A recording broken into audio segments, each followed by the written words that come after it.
And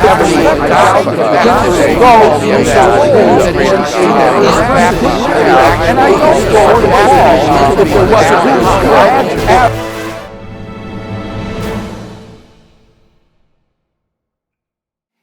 For today's lesson, however, we want to attempt to conclude our discussion of the ontological argument for God's existence. And we saw that the crucial premise in this argument is the first one, that it's possible that God or a maximally great being exists. If it's possible that a maximally great being exists, then it follows that a maximally great being or God actually does exist. So the key premise is that first one. What warrant or justification is there for thinking that it's possible that God exists? And we had looked at a priori arguments or evidence or warrant for that first premise. As I said, the word a priori, if it's not part of your vocabulary, you can remember what it means by the word prior in it. It means prior to experience. This is not based upon empirical studies of the world. It's not based upon your experience through the senses. This is prior to experience. And we saw that when we reflect upon the idea of a being which has omnipotence, omniscience, and moral perfection in every possible world, that this seems to be a coherent idea. It seems to be perfectly coherent, and that gives good reason for thinking that it is possible that such a being exists. And then we looked at objections to those a priori considerations and found them to be inconclusive. But that's not the end of the story. For although the ontological argument is usually presented as the paradigm example of an a priori argument, Plantinga suggests that there might actually be some a posteriori considerations that would support that key premise. And you can remember what this means by seeing the word posterior in this Latin phrase. These are Latin expressions. And in it, you see the word posterior. That connotes posterior to experience or based on experience. There's certain experiential knowledge that we have that might lead us to think that that key premise is true. So, for example, Plantinga says that if we carefully ponder the key premise and the alleged objections to it, if we, quote, consider its connections with other propositions we accept or reject and still find it compelling, then where we are within our rational rights in accepting this premise. And so there may be some a posteriori considerations that would reinforce these a priori intuitions we have of the premises truth. Well, what might these be? Well, it seems to me that the other arguments of natural theology for the existence of God can go some distance toward making us think that it is possible that such a being exists. For example, Leibniz's argument from contingency, certain versions of the moral argument for God's existence, and a so-called conceptualist argument for God's existence could lead us to think that it is plausible that maximal greatness is possibly exemplified. So, for example, remember the Leibnizian argument from contingency that we've already talked about. It goes like this. Premise one, everything that exists has an explanation of its existence. And this explanation might either be in the necessity of its own nature, in which case it's a metaphysically necessary being, or in some external cause. Premise two is that if the universe has an explanation of its existence, that explanation is God. And premise three is that the universe is an existing thing. And from these three premises, it follows logically that therefore the explanation of the existence of the universe is God, who is a being that exists by a necessity of his own nature. Now, any being that exists by a necessity of his own nature is going to be a metaphysically necessary being. So Leibniz's argument gives us good grounds for thinking that there is a metaphysically necessary being upon which everything else depends for its existence. So there are no limits to the power of this being. There are no non-logical limits to the power of this metaphysically necessary being, because everything that exists depends upon it for its existence.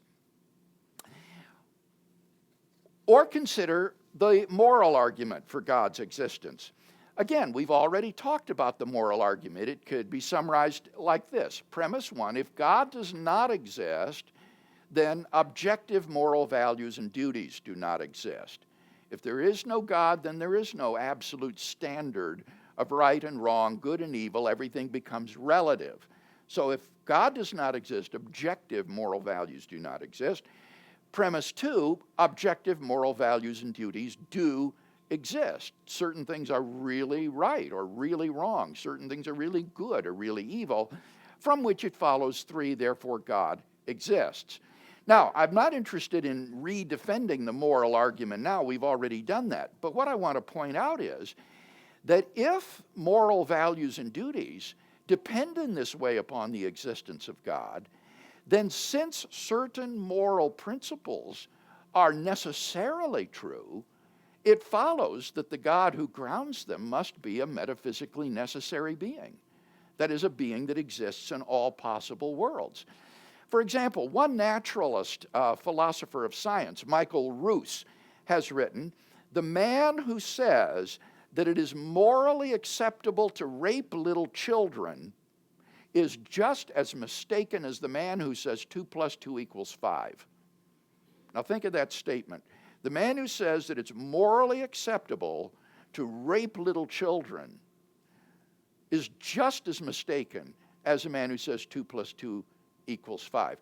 Here, Ruse equates the truth of these moral principles with the elementary truths of arithmetic, like 2 + 2 = 4. These are necessary truths. These are logical truths. And therefore, these moral principles, to be grounded in God, require that God be a metaphysically necessary being who exemplifies these moral values necessarily. And therefore, the moral argument also leads to the existence of a metaphysically necessary being who is not merely perfectly good, but who is the actual standard of goodness, who is the paradigm of goodness from which all moral value derives. Thirdly, in addition to this, some people might be persuaded by a sort of conceptualist argument for God's existence as the best grounding for abstract objects, like mathematical objects such as numbers and sets and functions and geometrical shapes. And an argument might go along these lines. Abstract objects like numbers and other mathematical objects are either independently existing realities or else they're concepts in some mind. These entities are either independently existing realities, that's Platonism that says they just exist on their own, or else they're concepts in some mind. Now, this premise would involve a denial of anti-realism with respect to these objects, and therefore I myself am not persuaded by this argument as it stands, because I think it is defensible to say that there just aren't any mathematical objects, that they just don't exist at all. But if you are a realist about them, then it would seem that you would think they're either independently existing objects, abstract entities of some sort, or else they're concepts in a mind. Premise 2 would then say abstract objects are not independently existing realities. Abstract objects are not independently existing realities. And this would involve rejecting Platonism about these abstract objects. And you would probably do so on the grounds of their causal isolation. If these objects exist, they don't exist in space and time. They have absolutely no causal influence upon the world, and therefore they are irrelevant. How could we know anything about them any more than I have knowledge of some distant village in Nepal in the Himalayas. And why would they be applicable to the physical world? Why would they be so useful in science if they're causally isolated from the world? And so it would be plausible to think that abstract objects are not independently existing realities. Premise 3 would then say, if abstract objects are concepts in some mind, then an omniscient, metaphysically necessary being exists. If abstract objects, or mathematical entities, rather, are concepts in a mind, they can't be concepts in some human mind because there are too many of them to be thought about by any finite mind. And they would be necessary in their existence. If 2 and 4 exist, they don't happen to just exist in the actual world. 2 plus 2 equals 4 is a necessary truth. And so 2 and 4 would exist in every possible world. And therefore, if these mathematical entities exist in some mind as the concepts of that mind, it must be an infinite, metaphysically necessary person who grounds these abstract objects. And thus you're brought to the conclusion of the existence of an omniscient, metaphysically necessary mind as the foundation of abstract objects. Now look at what these 3 arguments give us.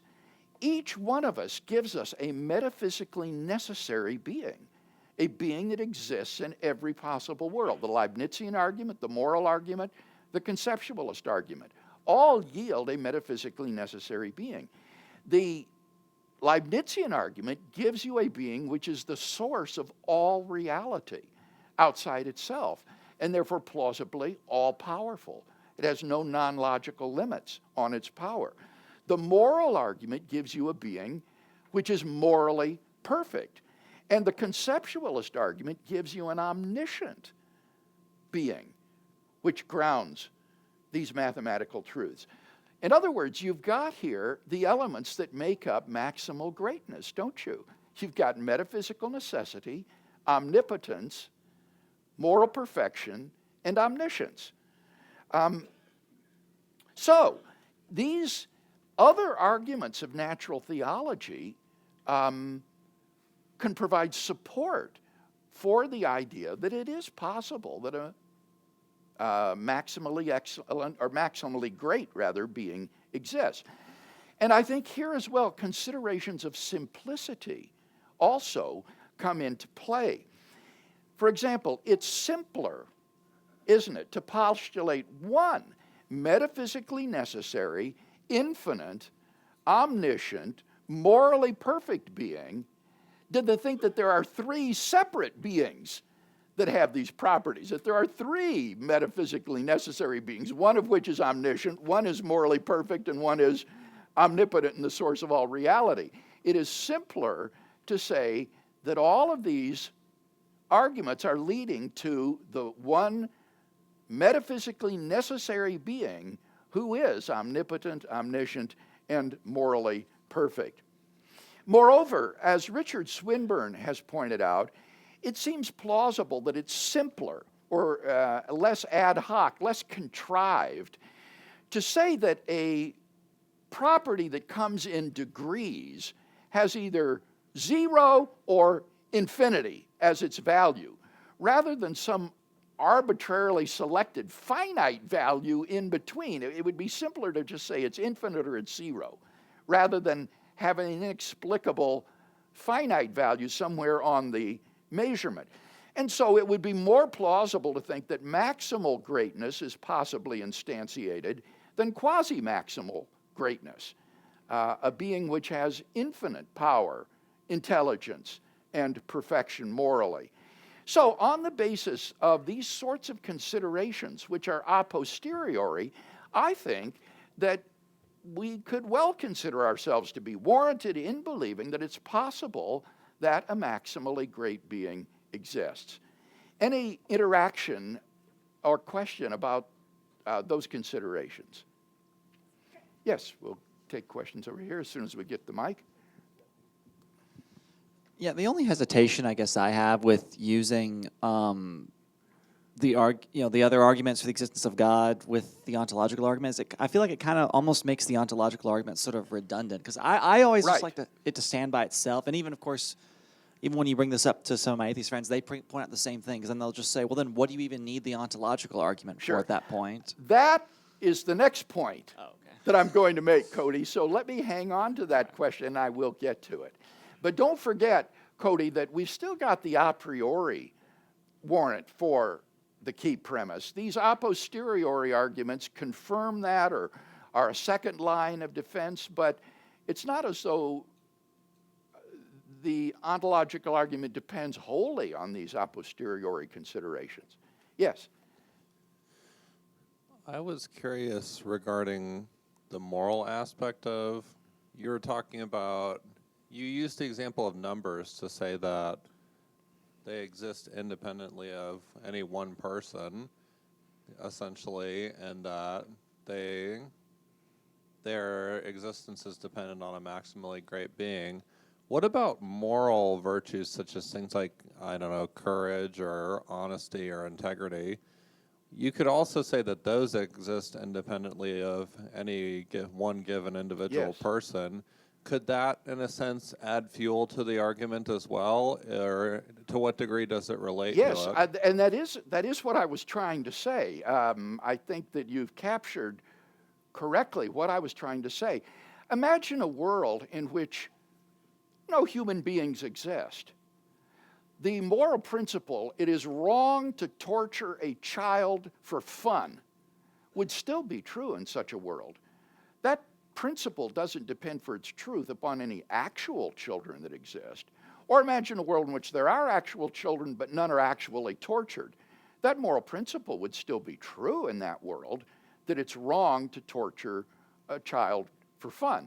So plausibly, as you say, these moral principles are true, independent of whether any people exist or these actions actually occur. And therefore, they need a grounding that will be metaphysically necessary, that will exist in every possible world. Good morning, Dr. Craig. Morning. When you said it was a metaphysically necessary being is simpler, Yes, than any other explanation, or is less ad hoc, I think you said, than any other explanation.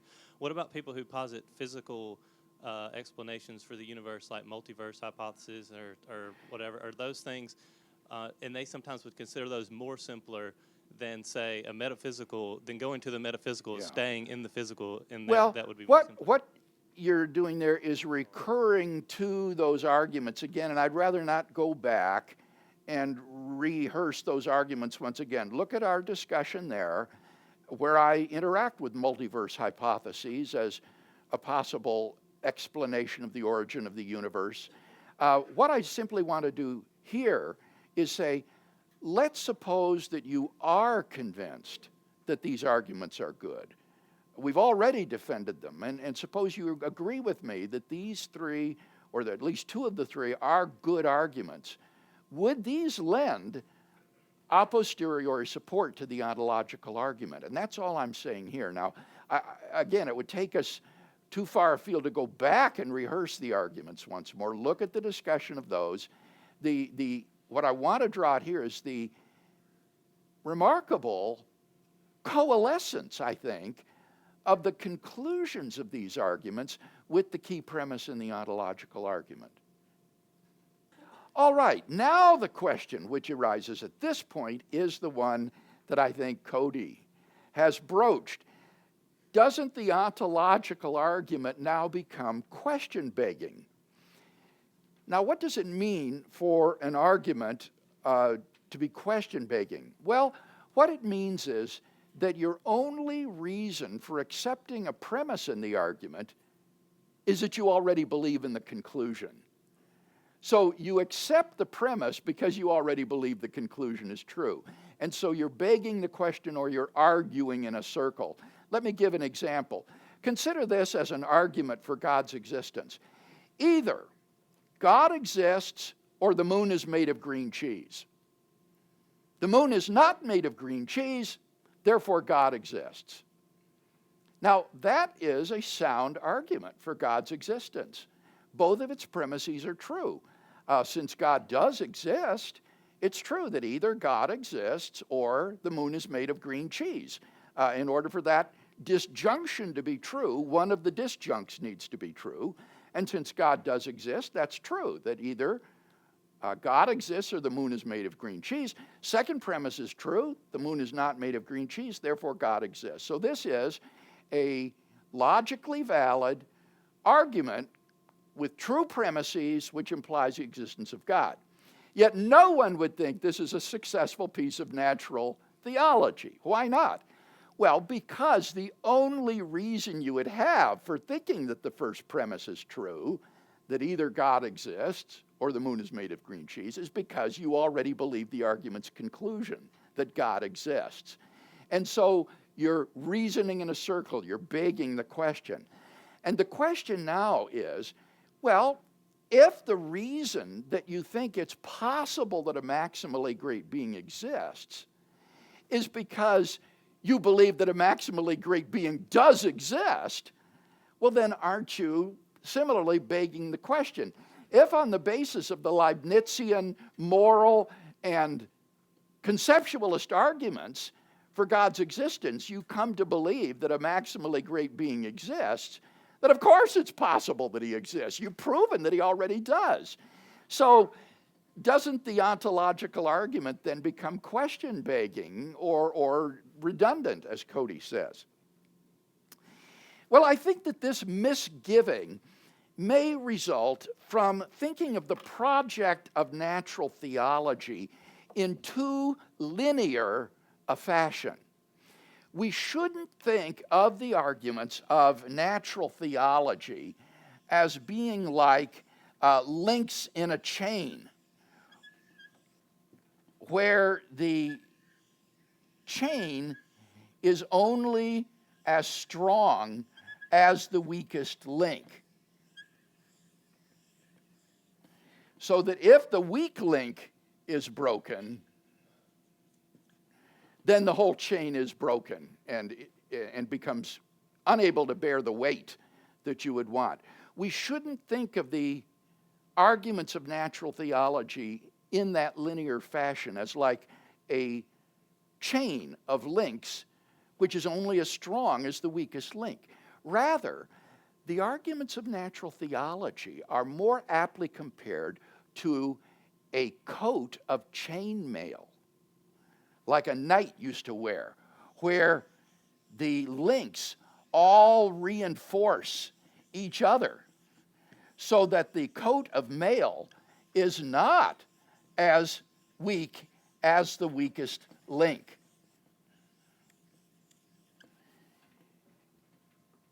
And in a case like that, the ontological argument can play, I think, an important role in a cumulative case for the existence of God, in which a whole host of independent factors lead us to the overall conclusion, therefore God exists.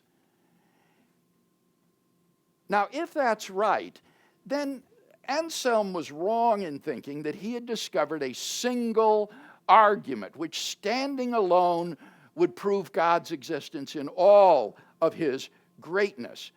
I don't think the ontological argument would succeed in that way. But it does seem to me that the ontological argument does have a role to play as one of the links in the coat of mail, one of the arguments in a cumulative case for God's existence, so that the arguments taken together show that God, a maximally great being, does in fact exist. Any comments about that way of understanding the ontological argument so as to appreciate its role and its value? Just an observation with this, it seems like these natural theology arguments would be interrogatory in nature. So to get out of this begging of the question or circularity, why do I think have a concept of a God that's omnipotent and like this? Why do I have experience of salvation and experience of why would we have such experiences? Now, it seems to me that what you're saying there, Bruce, correct me if I'm wrong, is it seems to me that you're saying another link in the chain, or the chain mail, could be religious experience. And religious experience might be one of the links in this code of chain mail leading to the conclusion that God exists. And I think that would be certainly justifiable. But there are many other arguments for God's existence that we haven't surveyed in this class. I'm participating in a book dedicated to Alvin Plantinga that is based upon an essay Plantinga wrote back in 1982 called 24 or so Arguments for God's Existence. And the folks over at Baylor University have decided to do a volume honoring Alvin Plantinga by assigning each one of these 24 or so arguments to a contemporary philosopher and writing a chapter on where that argument stands today. And I was assigned the Kalam cosmological argument, as you might anticipate. Right. Big surprise. But just think of that. I mean, 24 or so arguments in Plantinga's code of chain mail supporting theism, and we've just looked at a few, so certainly that could be part of it. I was just thinking you could frame these types of arguments like ontology, personal experience, properly basic things as questions, and why do we have the dimension to ask such a question rhetorically, rather than say, I'm using this as a given, and then avoid the Don't forget about what we said right at the beginning, that I think it's perfectly defensible to say you don't need arguments in order to know that God exists, that this can be a properly basic belief in the same way that my belief in the reality of the world around me is properly basic, or in my belief that there are other minds besides my own is a properly basic belief, not grounded in argument. Yes? I've actually seen that kind of linking. Can you speak directly more into the... I've seen that. I'm speaking into it. I've seen that kind of linking in many different kinds of interactions, like where if you talk about the ontological argument, it goes to the contingency argument or something else. And I've seen it also with like the moral argument jumps into the argument from desire, there always seems to be some kind of something that and they kind of back each other with people having questions that lead into something else, or the cosmological argument going into the design argument. My question about the ontological argument, because you were saying last week that the way that Plantinga presents it, that it represents God as a necessary being. Yes. So I was curious if it's kind of a blend into the contingency argument, because I mean, doesn't that basically just say that God is necessary? I mean, without needing. Well, all three of the arguments that I mentioned today, contingency, moral, conceptualist, lead to a metaphysically necessary being. So this is not just a feature of the ontological argument or even of Leibniz's argument. Several of the arguments for the existence of God lead to not just God's existence in the actual world, but God's necessary existence. And in fact, I think it's arguable that even the Kalam cosmological argument could lead to the existence of a metaphysically necessary being, since it would be metaphysically impossible for the world to be past infinite, past eternal, and metaphysically impossible for something to come out of nothing. So that in every possible world there would need to be a cause of the origin of the universe. Now, I haven't pressed that point, but I think that's defensible.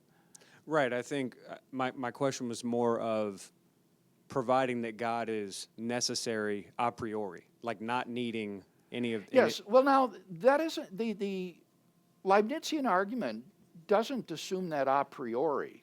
I think it gives an argument based on explanation, the nature of explanation, and that the only adequate sort of explanation for the existence of contingent beings is a metaphysically necessary being.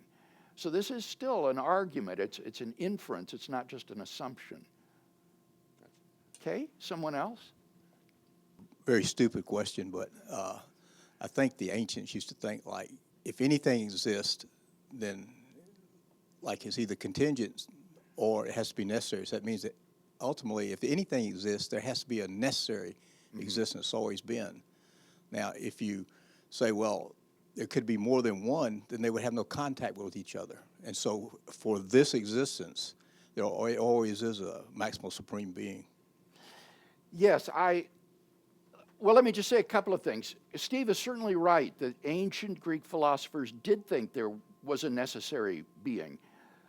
But the way they understood necessity was different than the way it is discussed today. For Aristotle, to say something exists necessarily basically meant it exists eternally and wasn't subject to being generated or corrupted. It would just always exist. But it wasn't the sort of logically necessary existence that we're talking about today. That concept of God evolved among medieval Islamic theologians, such as Al-Farabi and Ibn Sina, and then was inherited in the West by our medieval Latin-speaking theologians like Anselm and Thomas Aquinas and others. And that was a deeper, more robust understanding of necessity than the ancients had. So while your point is true or correct, they understood the word differently than it came to be understood. I just want to say I recently read a blog post that was talking about the ontological argument, and the title was very provocative. It was about Richard Dawkins going around in his bus that said, God probably doesn't exist, so relax and enjoy your life. Uh-huh. This is going back to the a priori, saying if God probably doesn't exist, then God exists. Like he's saying that if it's even possible that God exists, I see. then therefore God exists. So he's like, if Richard Dawkins is right, that God even probably doesn't exist, then that means that God exists. Yeah, I get the point, that if there's any possibility Right. that he exists, then the ontological argument goes through. So I think that Kevin's making a good point. You see, the atheist has to maintain not simply that God does not exist. He has to maintain that it's impossible that God exists. Because once you grant the possibility, then the argument goes through. So the atheist has taken a pretty radical line here, not simply that there is no God, but that it's impossible that God exists. So that's a helpful perspective to keep in mind. Well, with the ontological argument, we draw to a close our discussion of the arguments of natural theology. So let me ask if there's any final comment that anyone has on this section of the course, which is so, I think, critical toward establishing the coherence of a Christian worldview in a secular society, namely that God exists. We've looked at the proper basicality of God's belief in God's existence. We've looked at the contingency argument, the cosmological argument, the fine-tuning argument, the moral argument, and the ontological argument for God's existence. And these give us not simply the existence of a vaguely characterized being that could be the flying spaghetti monster. These give us a being replete with certain specific attributes like moral perfection, omnipotence, omniscience, metaphysical necessity, and so forth. Any final question on these arguments of natural theology? Do you know of any prominent non-theist philosophers of religion who accept that if God even possibly exists, he must exist? Yeah, I do. One of the most famous proponents of the ontological argument is the great, even legendary mathematician Kurt Gödel, who developed Gödel's theorem that you may have heard of. Gödel wrote an essay defending the ontological argument. And there was a gentleman at the University of Birmingham in England when I was doing my doctoral thesis on the cosmological argument for God's existence. One of my fellow grad students, Ken Surin, was doing his thesis on the ontological argument. And he told me that there was a man in the department of philosophy at the University of Birmingham who believed the ontological argument proved God's existence. And I said, well, is he a theist then? And he said, well, not really. He says he just thinks that as an argument, this is a sound argument. Whether it has any religious significance is immaterial to him. So there might have been a psychological element in that case. I couldn't judge. But what I am saying is that there have been philosophers who think that the argument is sound but may not find religious significance in it. In fact, some people have said probably no one has ever come to believe in God through the ontological argument because it's so abstract. Now, in fact, that's false because we get emails at reasonablefaith.org I've seen them from people who say the ontological argument is what convinces me that God exists and has led me to become a theist. So even this argument, as abstract and a priori as it may seem, has been used by the Lord to bring people to belief in him. Bill, you said at the beginning of this section of your class, and I think you repeated earlier today, that argumentation is not necessary. Yes. That I think you're talking that you can rely on the internal witness of the Holy Spirit. Yes. Like that you can have this private, inaccessible to other people experience. Yes. And believe God exists on that basis. God is properly basic.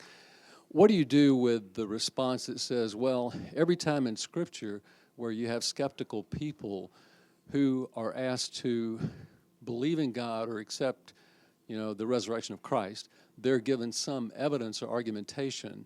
I mean, one case is Old Testament, 1 Kings, where Elijah demonstrated the power of God, Yes. and the people were skeptical. It says at the beginning of his test that the people were hesitating between two opinions. Yeah. And after he called down fire, then they believed.